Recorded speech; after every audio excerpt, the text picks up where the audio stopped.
மாணவர்களுக்கு வணக்கம்.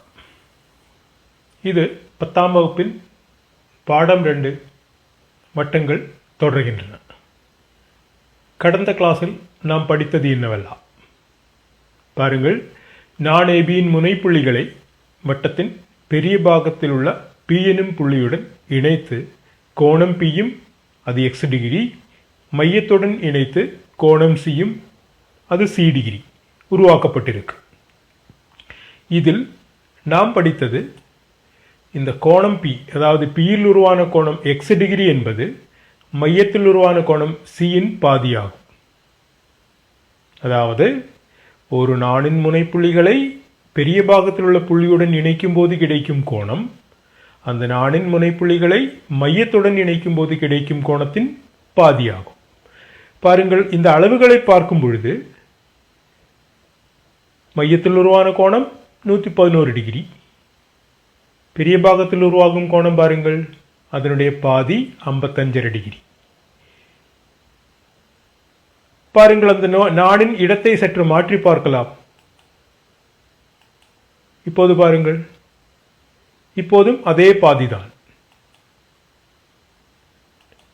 இப்போது பாருங்கள் 139 பாதி 69.5. அதாவது அந்த நாணின் இடம் எங்கு இருந்தாலும்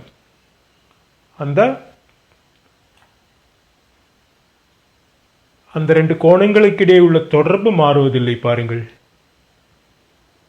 Pயில் உருவான கோணம் என்பது இந்த நாண் மையத்தில் உருவாக்கும் கோணத்தின் பாதியாகும். இது கடந்த கிளாஸில் நாம் படித்தது. இனி இந்த P எனும் புள்ளி பெரிய பாகத்தில் இல்லாமல் சிறிய பாகத்திலாக இருந்தால் என்ன நடக்கும்? அந்த கோணத்துக்கும் இந்த கோணங்களுக்கும் ஏதேனும் தொடர்பு இருக்கிறதா? இந்த Q எனும் புள்ளி இந்த சிறிய பாகத்தில் வைத்துள்ளது. அந்த புள்ளியை ஏவியோடும் பியுடனும் இணைத்து ஒரு கோணம் உருவாக்கப்பட்டிருக்கு. நான் ஏபியின் முனை புள்ளிகளை வட்டத்தின் சிறிய பாகத்தில் உள்ள Q எனும் புள்ளியுடன் இணைத்து Q உருவாக்கப்பட்டிருக்கு. அந்த கோணத்துக்கு y டிகிரி என பெயர் கொடுத்துக்கலாம்.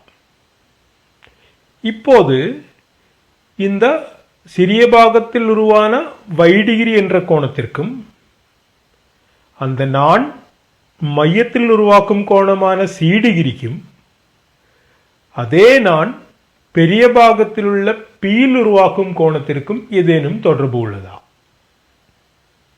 Pயில் உருவான கோணம் Cயில் உருவான கோணத்தின் பாதி, அது ஏற்கனவே நாம் படித்து விட்டோம். இனி இந்த Qயில் உருவான கோணத்திற்கும் மைய கோணத்திற்கும் எதையாவது தொடர்பு இருக்கிறதா? அதை நாம் கண்டறிய போகிறோம்.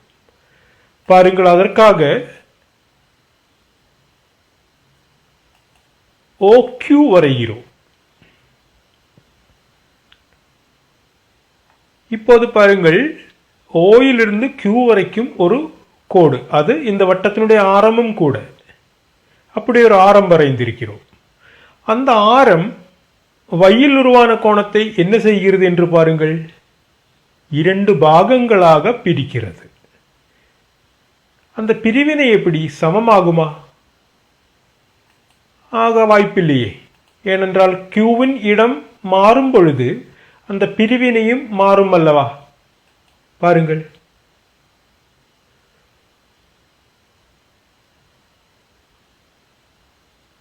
இல்லை, எப்போதும் அது ஒரே பிரிவினை கிடையாது.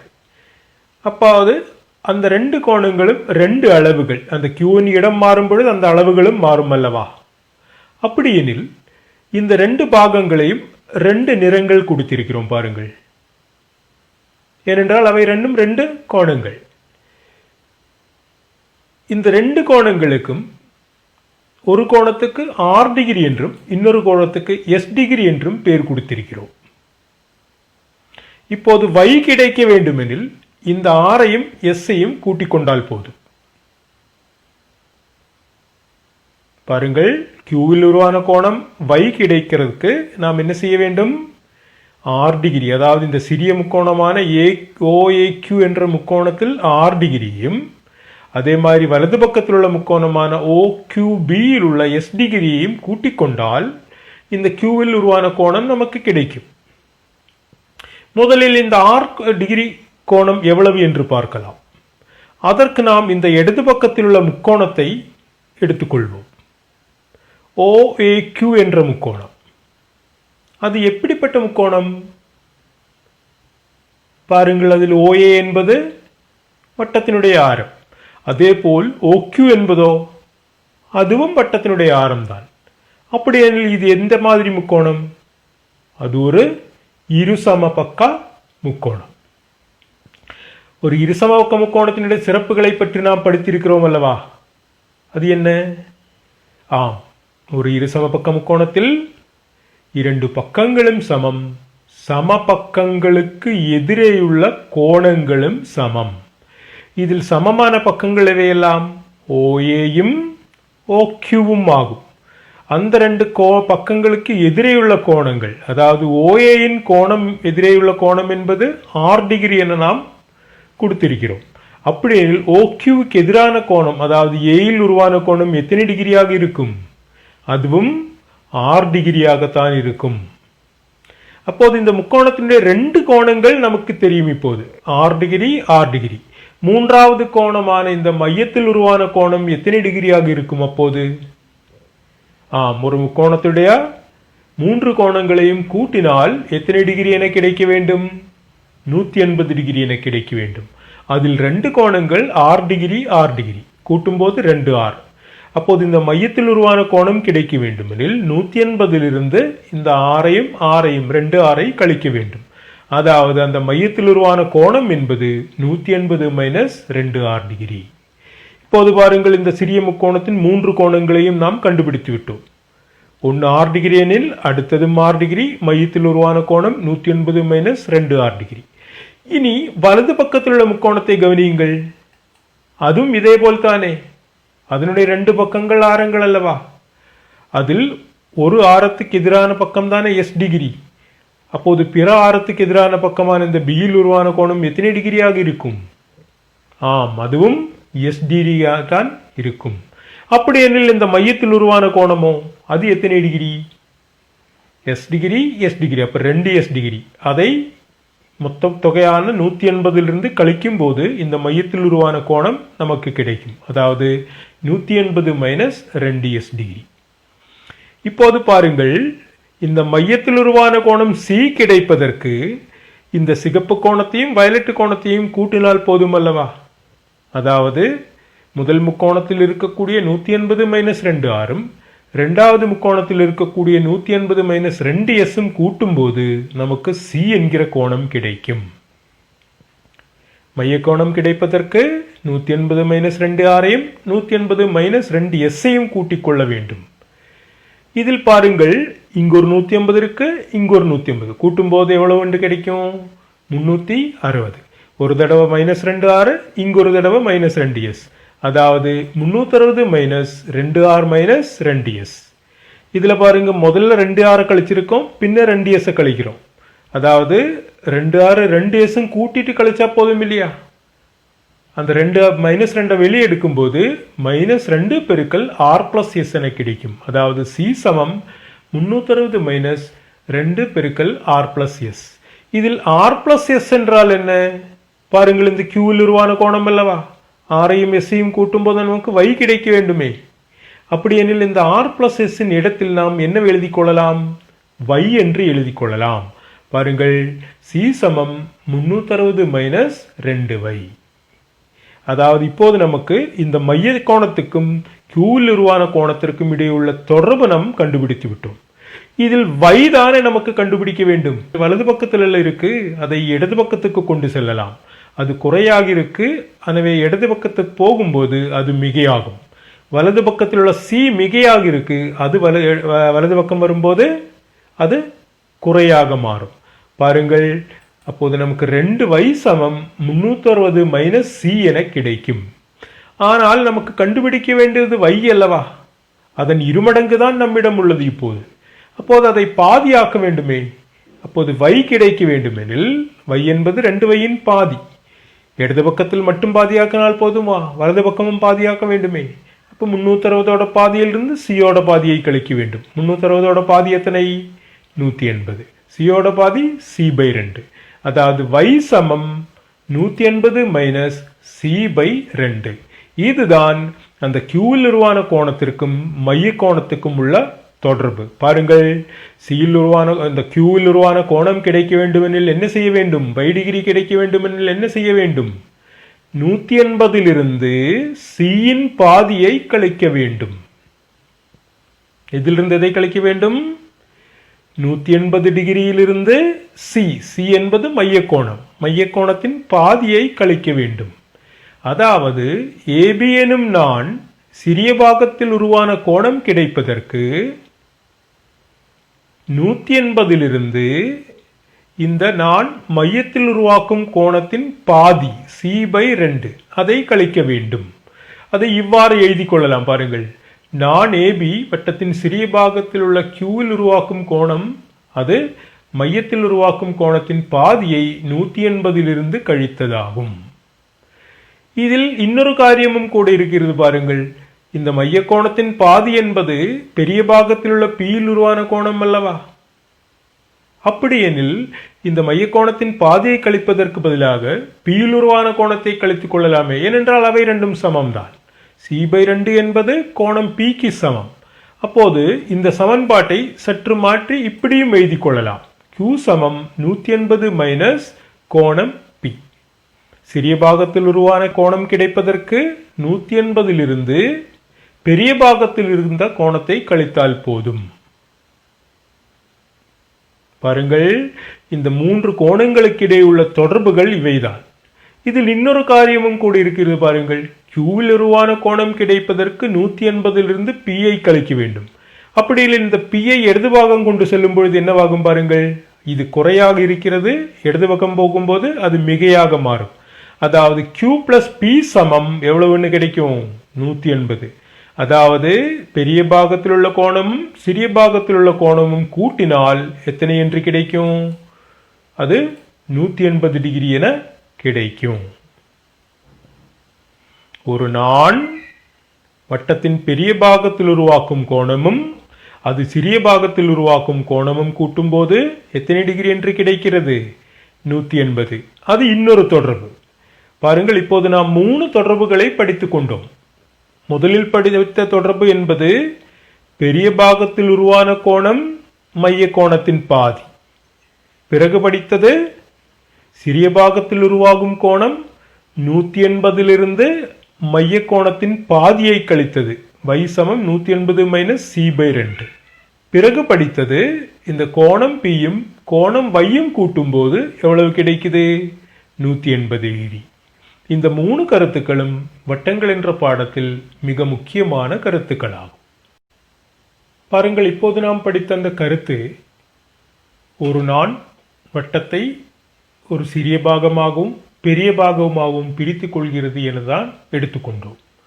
ஆனால் பாருங்கள், இந்த வட்டம், அதில் ஏபி எனும் ஒரு நான், அந்த நான் இந்த வட்டத்தை என்ன செய்கிறது என்று பாருங்கள்.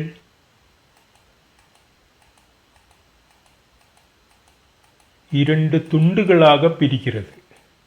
இந்த துண்டுகளுக்கு என்ன பெயர்?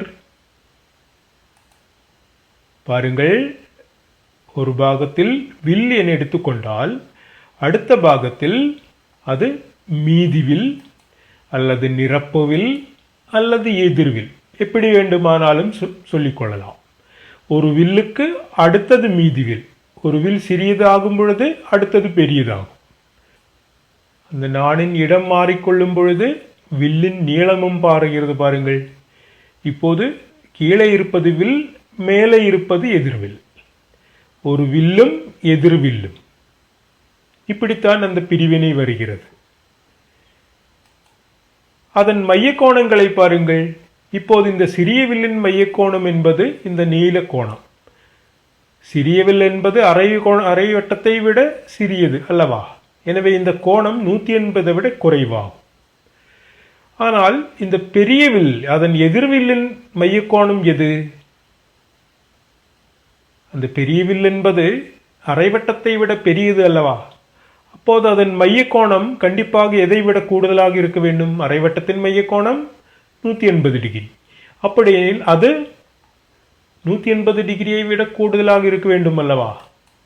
அதாவது சிறிய கோணத்தின் மைய கோணத்தை சி டிகிரி என எடுத்துக்கொண்டோம். பெரிய கோணத்தின் மைய கோணம் என்பது பாருங்கள் இந்த சிகப்பு கோணமாகும். அந்த கோணம் 180 விட கூடுதல் என தெரிகிறது. அப்படிப்பட்ட கோணங்களுக்கு ஒரு சிறப்பு பெயர் இருக்கு. அவற்றை பின்வளை கோணம் என கூறுவோம். குறுங்கோணம், விரிகோணம், இது பின்வளை கோணம். இது 180 விட அதிகமாகும். அந்த கோணத்துக்கு நாம் டி என எடுத்துக்கொள்கிறோம். இப்போது இந்த ரெண்டு கோணங்களும் கூட்டும் போது எத்தனை டிகிரியாக இருக்கும் பாருங்கள். இவை சேர்த்து வைத்தால் முழு வட்டம் கிடைக்க வேண்டும் அல்லவா? அப்படியெனில் இந்த சி டிகிரியும் டி டிகிரியும் கூட்டும் போது எவ்வளவாக இருக்கும்? அது 360 டிகிரியாக இருக்கும். அதாவது ஒரு நாண் ஒரு வட்டத்தை 2 வில்லுகளாக பிரிக்கும். அந்த சிறிய வில்லின் மையக்கோணம் சி டிகிரியும் பெரிய வில்லின் மையக்கோணம் இந்த பின்வளை கோணம், அதாவது எதிர்வில்லின் மையக்கோணம் என்பது பின்வளை கோணம் டி டிகிரி ஆகும். இப்போது ஏபி என்கிற இந்த கோணம் இந்த பெரிய பாகத்தில் உருவான பியில் உருவாக்கும் கோணம் இல்லவா? அது இந்த ஏபி எனும் வில் அதன் எதிர்வில்லில் உருவாகும் கோணமாகும். பாருங்கள், அந்த வில் மையத்தில் உருவாக்கும் கோணம் ஏபி எனும் சிறிய வில், அது மையத்தில் உருவாக்கும் கோணம் சி. அது பியில் உருவாக்கும் கோணம் அதன் எதிர்வில்லான சிகப்பு வில்லில் உருவாக்கும் கோணம் தான் அந்த பி என்பது. அதாவது நாம் இப்போது படித்துக் கொண்ட இந்த கருத்தினை சற்று மாற்றி சொல்லலாம் என அர்த்தம். ஒரு நாண் அதன் முனைப்புள்ளிகளை பெரிய பாகத்தில் உள்ள பியில் இணைக்கும் கோணம் என்று சொல்வதற்கு பதிலாக ஏபி எனும் சிறிய வில் அதன் எதிர்வில்லில் உருவாக்கும் கோணம் தான் இந்த பி என்றது. பாருங்கள், அந்த ஒரு நாண் வட்டத்தின் பெரிய பாகத்தில் உருவாக்கும் கோணம் அது மையத்தில் உருவாக்கும் கோணத்தின் பாதியாகும். இது ஏற்கனவே நாம் படித்துக் கொண்ட கருத்து. அதை சற்று மாற்றி ஒரு வில் அதன் எதிர்வில்லில் உருவாக்கும் கோணம் என்பது அந்த வில்லின் மைய கோணத்தின் பாதியாகும் என சொல்லிக் கொள்ளலாம். நாம் படித்த அந்த இரண்டாவது கருத்து, அந்த சிறிய பாகத்தில் உருவான Q, ஒரு நாண் வட்டத்தின் சிறிய பாகத்தில் உருவாக்கும் கோணம் அது மையத்தில் உருவாக்கும் கோணத்தை 180 கழித்ததாகும். அதாவது Q கிடைக்க வேண்டுமெனில் 180 Cயின் பாதியை கழிக்க வேண்டும். இந்த Cயின் பாதி என்பது P ஆகும். அப்ப 180 Pயை கழித்துக் கொள்ளலாம். இதை நாம் ஏற்கனவே படித்துக் கொண்ட விஷயம். இப்போது நமக்கு இந்த நீலக்கோணம் என்பது இந்த AQB என்ற வில்லின் மைய கோணமாகும். அதே போல் இந்த APBயின் மைய கோணம் என்பது எது? அது இங்கு வரும் பின்வளை கோணம் அல்லவா? அந்த டிகிரி கோணம் அல்லவா? இந்த கோணம் தானே. அப்போது இந்த சியும் டியும் கூட்டிக் கொள்ளும் போது நமக்கு எவ்வளவு என்று கிடைக்க வேண்டும்? 360 டிகிரி என கிடைக்க வேண்டும் தானே. அப்படி எனில் சி கிடைப்பதற்கு 360 டியை கழிக்க வேண்டும். ஏனென்றால் நமக்கு கண்டுபிடிக்க வேண்டிய இந்த சியின் பாதியின்னா என்னென்ன அர்த்தம்? அதுக்கும் டிக்கும் உள்ள தொடர்பு தான் நாம் கண்டுபிடிக்க போகிறோம். பாருங்கள், சி கிடைக்க வேண்டுமெனில் 360 இந்த பிளஸ் டி வலது பக்கம் போகும்போது மைனஸ் டி ஆயிரும். இப்போது நமக்கு கிடைக்க வேண்டியது சியின் பாதி அல்லவா? அப்போது சியின் பாதி கிடைக்க வேண்டுமெனில் 360 பாதியிலிருந்து டியோட பாதியை கழிக்க வேண்டும். பாருங்கள், 360 பாதிங்கிறது எத்தனை? 180. அதிலிருந்து டியோட பாதியை கழிக்க வேண்டும். இப்போது C/2 என்பது 180 மைனஸ் D/2 என கண்டுகொண்டோம். இந்த மதிப்பை நாம் இந்த சமன்பாட்டில் கொடுக்க போகிறோம். Q, இந்த சிறிய பாகத்தில் உருவான கோணம் Q கிடைப்பதற்கு 180 Cயின் பாதியை கழிக்க வேண்டும். ஆனால் Cயின் பாதி என்பது 180 கழித்தல் D/2 ஆகும். அதாவது அந்த C/2 இடத்தில் 180 மைனஸ் D/2 என எழுதிக் கொள்ளலாம். அப்படியானால் இப்படி கிடைக்கும். கோணம் Q சமம் 180 கழித்தல் C/2 இடத்தில் 180 மைனஸ் D/2 என எழுதி கொண்டிருக்கிறோம். இதை பாருங்கள், 180 கழித்தல் 180, 180 180 கழிக்கிறோம். மறுபடி கழித்தல் கழித்தல் D/2, குறையின் குறை அது மிகையாகும், படித்திருக்கிறோம் நாம். அப்படி எனில் இந்த 180 180 கழிக்கும் போது 0 ஆயிடுச்சு, அது போயிடுச்சு. பாக்கி மிக எண் d/2, q சமம் d/2 என கிடைக்கும். பாருங்கள், இந்த சிறிய பாகத்தில் உருவாகும் கோணம், அதாவது சிறிய வில்லில் உருவாகும் கோணம், அது இந்த பெரிய வில்லின் மைய கோணமான d-இன் பாதியாகும்.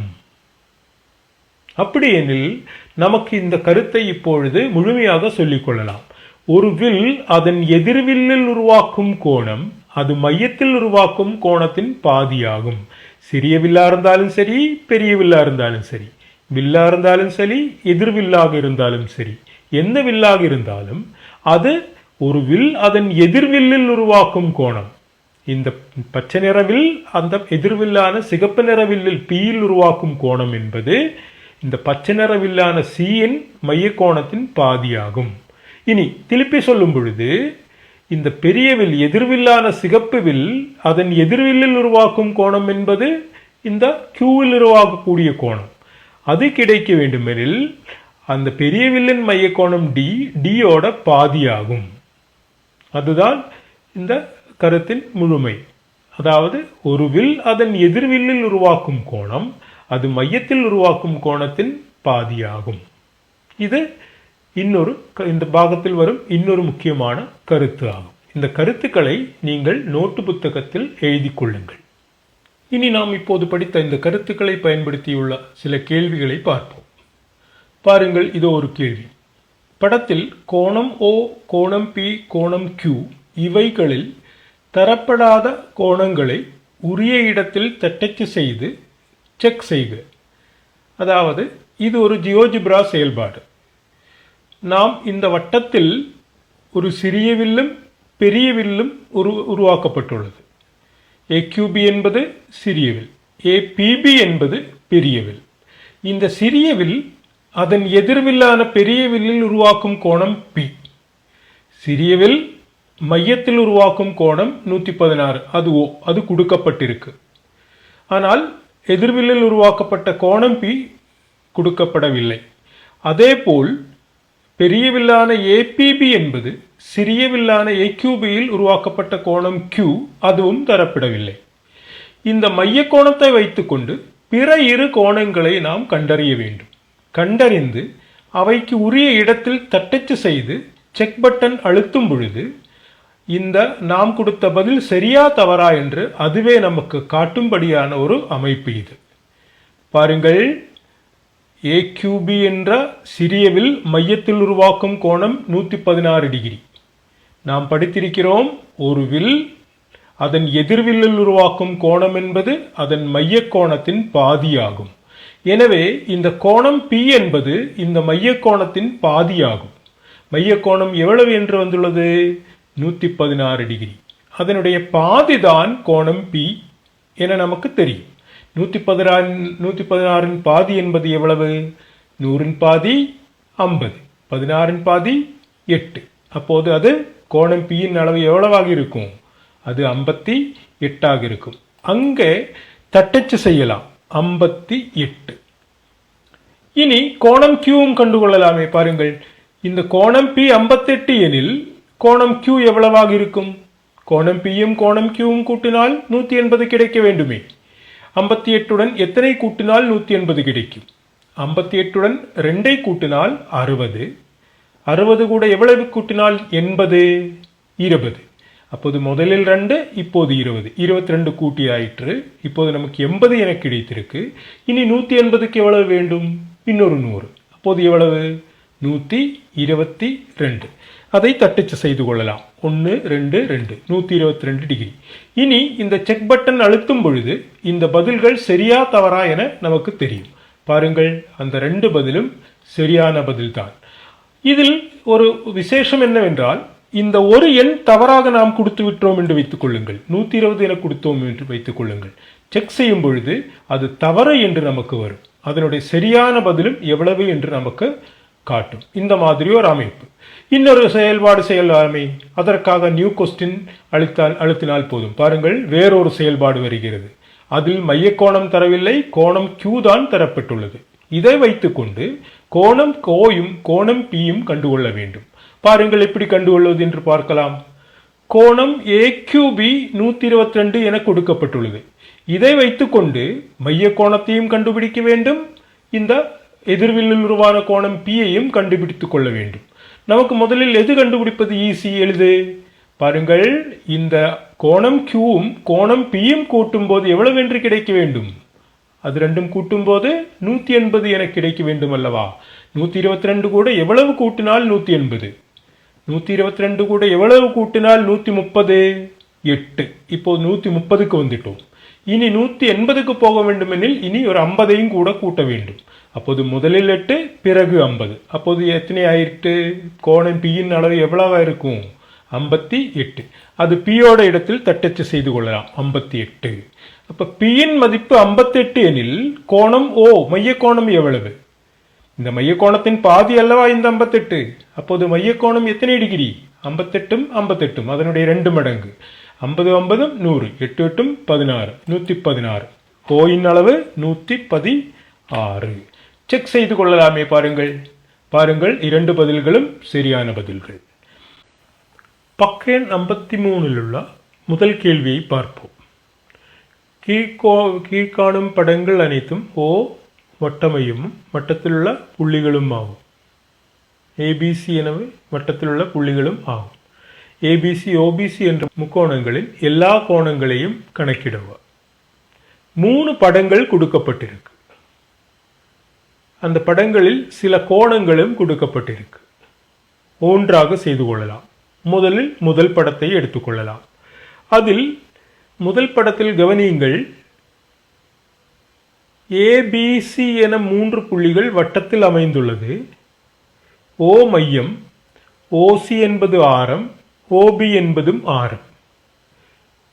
இப்போது இந்த ஓபியை இணைத்து கொண்டால் நமக்கு இந்த படத்தில் 3 இருசம பக்க முக்கோணங்கள் கிடைக்கும்.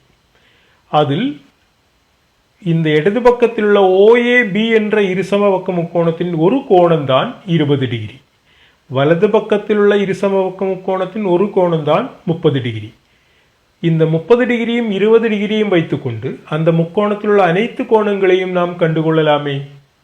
அதை வைத்து இந்த முக்கோணத்தினுடைய எல்லா கோணங்களையும் கண்டுகொள்ளலாம். பாருங்கள் எப்படி செய்யலாம் என்று. முதலில் ஓஏ வரைவோம். கேள்வியை உங்கள் நோட்டு புத்தகத்தில் எழுதி இந்த படத்தை வரைந்து கொண்டு அதில் ஓஏ என்ற ஆரத்தையும் வரைய வேண்டும்.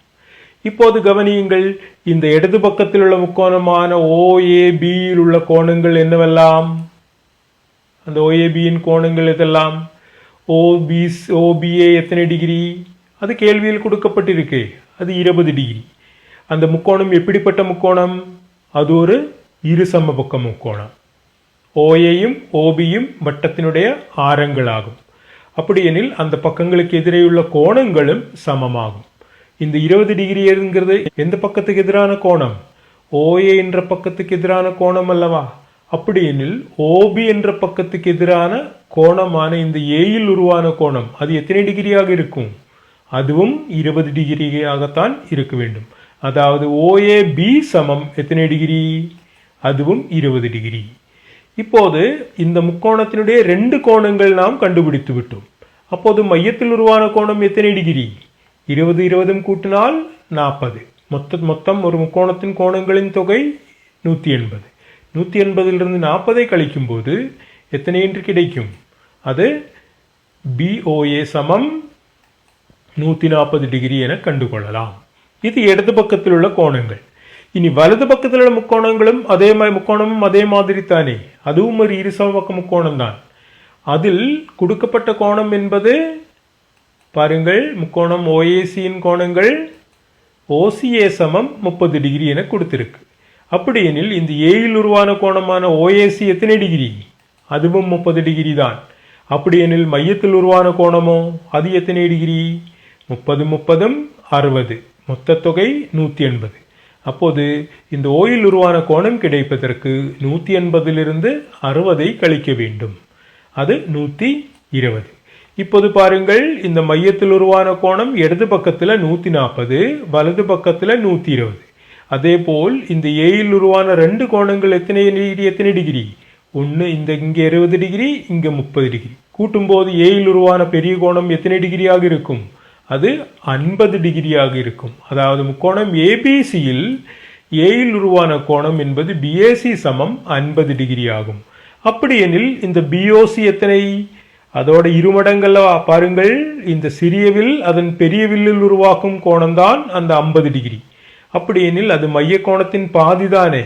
அப்படி எனில் மைய கோணம் கிடைப்பதற்கு அந்த 50-இன் 2 மடங்கு எடுத்துக்கொள்ள வேண்டும். அது 100 என கிடைக்கும். அதாவது பிஓசி சமம் 100 என கிடைத்து விட்டது. இதை வைத்துக்கொண்டு இந்த பிஓசி என்ற முக்கோணத்தினுடைய பிற 2 கோணங்களை கண்டுகொள்ளலாம். பாருங்கள், பிஓசிங்கிறது எந்த மாதிரி முக்கோணம்? ஆம், அதுவும் ஒரு இருசமபக்க முக்கோணம் தான். அப்போ அதனுடைய பிற 2 கோணங்கள் எத்தனை டிகிரியாக இருக்கும்? மொத்தம் கூட்டும்போது 180 கிடைக்க வேண்டும். அதில் 100 மைய கோணமாக இருக்கு. அப்போ அடுத்தது ரெண்டும் 180 100 போச்சுன்னா பாக்கி 80. 80ஓட பாதி 40. அதாவது இங்கே பியில் உருவான கோணமும் சியில் உருவான கோணமும் 40 டிகிரி 40 டிகிரி என கிடைக்கும். இப்போது பாருங்கள், இந்த முக்கோணம் ஏபிசியினுடைய முக்கோணம் ஓபிசியினுடைய அனைத்து கோணங்களையும் நாம் எழுதி கொள்ளலாமே. பாருங்கள், முக்கோணம் ஏபிசியின் கோணங்கள் எல்லாம் ஏயில் எத்தனை டிகிரி? 20 30 50. அதே மாதிரி பியில் எத்தனை டிகிரி? இங்கே 20 இங்கே 40. 20 40 60. அதே மாதிரி சியில் எத்தனை டிகிரி? இங்கே 30 இங்கே 40. அப்போ 30 40 70. அப்போது ஏபிசியினுடைய 3 கோணங்கள் 50 60 70. இந்த ஓபிசியின் கோணங்கள் பாருங்கள், அது எத்தனை டிகிரி? மையத்தில் உருவான கோணம் பிஓசி சமம் 100 டிகிரி என எழுதியிருக்கிறோம். பிற 2 கோணங்கள் 40 40 எனவும் முதலிலே கண்டுபிடித்திருக்கிறோம். இவ்வாறு இந்த வட்டத்தினுடைய அனைத்து கோணங்களும், இந்த முக்கோணத்தினுடைய அனைத்து கோணங்களும் நம்மால் கண்டுகொள்ள முடியும். இதே போல் பிற இரண்டாவது கேள்வி, இனி இரண்டாவது 3வது வட்டத்தில் உள்ள அந்த முக்கோணங்களின் அனைத்து கோணங்களையும் நாம் இப்போது படித்த கருத்துக்களை பயன்படுத்தி கண்டுகொள்ள முடியும். நீங்களே கண்டுகொண்டு அதை நோட்டு புத்தகத்தில் எழுதி அதனை உங்கள் ஆசிரியர்களுக்கு அனுப்பி கொடுத்து சரிபார்த்து கொள்ளுங்கள். அடுத்த கிளாஸில் உங்களை சந்திக்கும் வரை நன்றி, வணக்கம்.